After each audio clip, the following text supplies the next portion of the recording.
مفيش حشيش طبيعي في مصر خلاص، كله صناعي. طب الصناعي ده بيعمل ايه في جسمك؟ استنى وشوف. من أول يوم المواد الكيميائية بتخدع المخ وتديك إحساس وهمي بالمتعة. في اللحظة دي ناس بتحس بالخوف، ناس ثقتها في نفسها بتتهز، تضارب مشاعر وأفكار.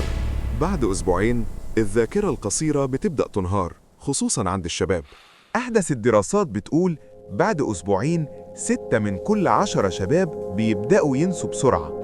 بعد 20 يوم الشخص بيبقى عصبي ومتوتر ومش قادر يتعامل مع أسرته أو الناس من غير الحشيش.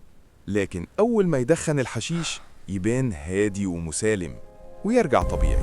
الأبحاث بتوضح إن الحشيش الصناعي بيخلي مراكز المشاعر في المخ غير مستقرة، وده اللي بيخلي الشخص عصبي ومتوتر.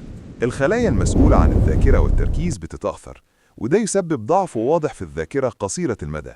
الدراسات تؤكد إن الحشيش الصناعي بيعمل اضطراب فوري في الإشارات العصبية المسؤولة عن التركيز والذاكرة وتنظيم المشاعر.